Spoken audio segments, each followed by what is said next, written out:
जो कांग्रेस पार्टी 2024 के चुनाव में दावा कर रही थी कि अगर बीजेपी पुनः सत्ता में आई तो वो संविधान बदल देगी, अगर बीजेपी 400 पार हो गई तो वो संविधान बदल देगी। आपने राहुल गांधी को 2024 चुनाव के पहले अपितु जब चुनाव समाप्त हुए वो संसद में पहुंचे और अपनी शपथ लेने के दौरान भी लाल किताब लेकर के संविधान वाली और पहुंचे थे कहां पर, संसद में।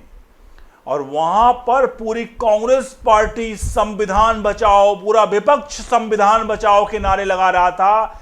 इन सबके बीच में संविधान को खत्म करने के लिए कपिल सिब्बल, जो अब तक कांग्रेस पार्टी के हर एक बड़े मामलों में सुप्रीम कोर्ट में रिप्रेजेंट कर चुके हैं, वो पहुंचते हैं सुप्रीम कोर्ट और संविधान के मूल ढांचे से बात करें, अगर बात करें, मूल ढांचा तो नहीं कह सकते, लेकिन फिर भी संविधान के 10वीं अनुसूची को विध्वंस करने का बात कर रहे थे और सीबीआई के सामने पूरा केस पहुंचा। और ये पूरा मामला आप सुन करके हैरान रह जाएंगे, क्योंकि जो 10वीं अनुसूची है वो 2/3 बहुमत के आंकड़े को लेकर के है। यानी कोई भी दल अगर 2/3 बहुमत का आंकड़ा पहुंचता है या कोई भी 2/3 लोग अगर किसी दल के हैं तो वो कहीं भी आ जा सकते हैं। ये कांग्रेस पहुंचती है सुप्रीम कोर्ट और चीफ जस्टिस ऑफ इंडिया के सामने ये फाइल पहुंचती है। अब बताते हैं कि आखिरकार ये 2/3 बहुमत को खत्म करने और विध्वंस करने की कुत्सित साजिश क्यों रची जा रही है और आखिरकार सुप्रीम कोर्ट में क्या हुआ। एक सवाल आप सभी से पूछेंगे, ये तो आगे बताएंगे, लेकिन एक सवाल आपसे जरूर पूछेंगे यहां पर कि आपको लगता है कि कहीं पर भी किसी पार्टी में अगर 2/3 लोग एक साथ हैं तो क्या वो 2/3 लोग एक फैसला कोई नहीं ले सकते हैं? अगर उस पार्टी का मुखिया अपने मनमानी कर रहा हो और 2/3 लोग एक साथ हैं और वो उसके अपोजिट में काम कर रहा है, तो क्या 2/3 लोगों को उनका हक, उनका जिस तरह से वो चाहते होना चाहिए या नहीं होना चाहिए, या पार्टी के मुखिया की मनमानी चलेगी? इस सवाल का जवाब दीजिए, क्योंकि ये खेल जो खेला जा रहा है वो परिसीमन को लेकर खेला जा रहा है। परिसीमन में एनडीए 2/3 के बहुमत के आंकड़े को लेकर के इस लोकसभा के संसद सत्र में ही, अभी वाले ये मानसून सत्र में ही 2/3 बहुमत का आंकड़ा, यानी कि एक देश एक चुनाव, परिसीमन बिल और इसके अलावा महिला आरक्षण, इस पर 2/3 बहुमत के आंकड़े पर बीजेपी पहुंच गई है। इसी को लेकर के चूल मची है कि भैया ये 2/3 बहुमत का आंकड़ा जो है उसको अब बैन कर दिया है। भाई 2/3 बहुमत का आंकड़ा नहीं मान्य होगा, 2/3 बहुमत भी रहे तो भी आप नहीं कर सकते हैं, कुछ किसी पार्टी का एक पार्टी में नहीं जा सकते हैं।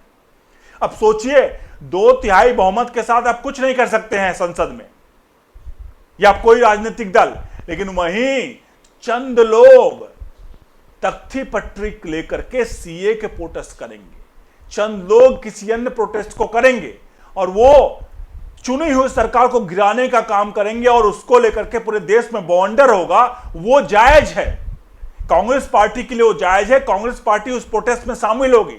राहुल गांधी, सोनिया गांधी और प्रियंका गांधी उस प्रोटेस्ट में शामिल होंगे और वो लोग कहते हैं कि हाँ ये जनता की मांग है, जनता कह रही है।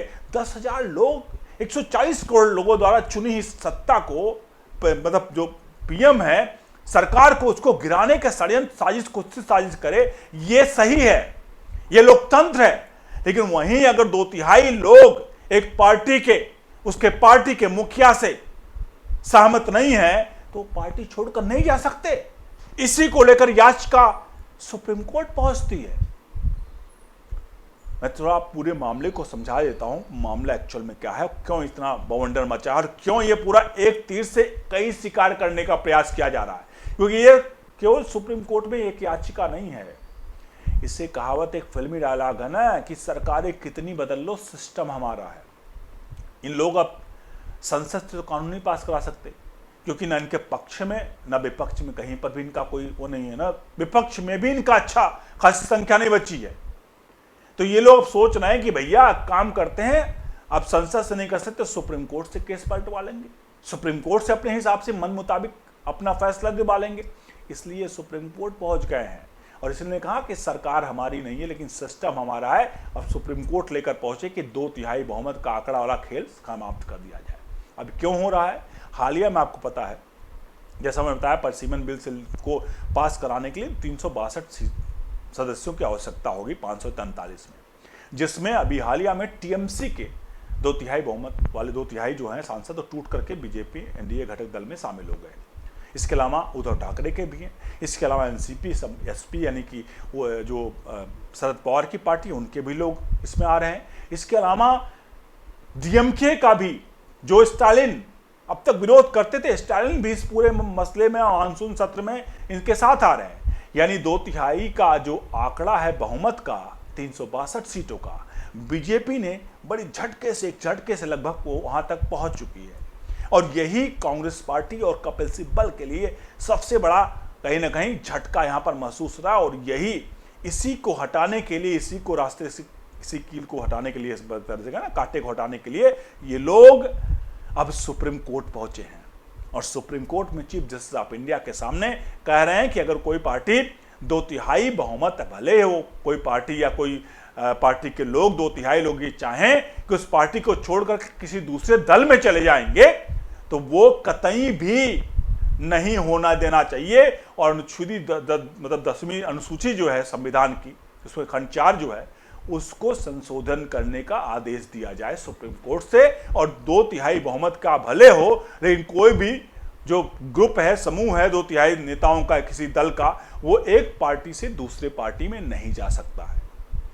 तो आप समझे कि एक तीर से कितने शिकार है। यानी कि जो अभी हालिया में जो टूट हुई है पार्टियों में, चाहे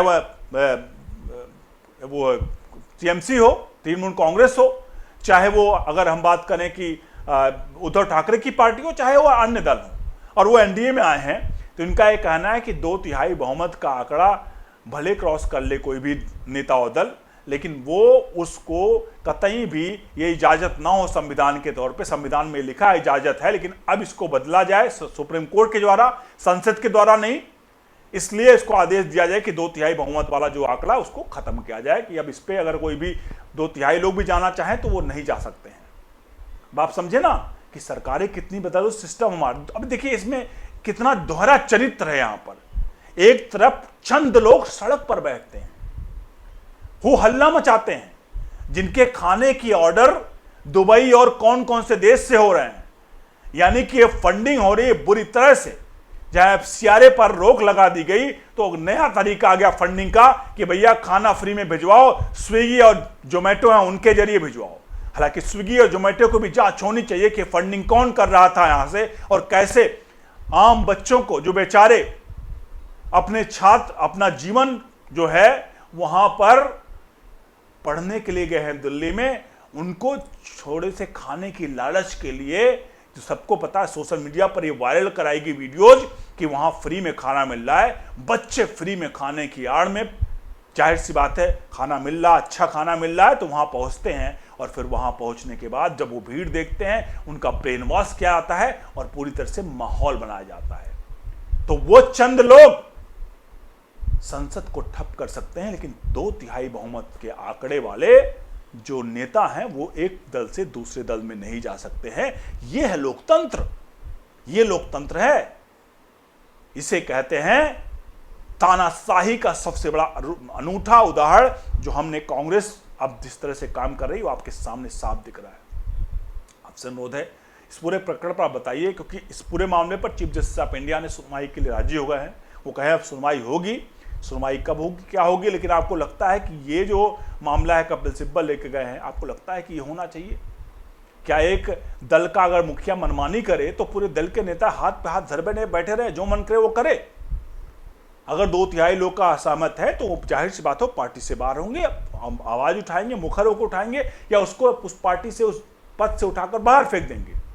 चूंकि ये लोकतंत्र है, लोकतंत्र में बहुमत ही सबसे सर्वोच्च होता है। और जब बहुमत को धता करके कांग्रेस पार्टी कहे 2/3 बहुमत का भी आंकड़ा कुछ नहीं होता है, केवल पार्टी के मुखिया का चलेगा, तो इसे लोकतंत्र नहीं भीड़ तंत्र कहते हैं। और कांग्रेस इसी भीड़ तंत्र में चाहे सीए का प्रोटेस्ट हो, चाहे अभी हालिया में जितने भी प्रोटेस्ट हुए, वो भीड़ तंत्र लेकर के देश की सत्ता में बैठे हुए चुने हुए सरकार को उखाड़ फेंकने का कुत्सित प्रयास अब सुप्रीम कोर्ट के जरिए क्या करने का प्रयास कर रही है। इस सवाल का जवाब कमेंट बॉक्स में जरूर दीजिए। वीडियो को लाइक शेयर करिए। बने रहिए ऑल न्यूज नेशन के साथ। बहुत बहुत धन्यवाद।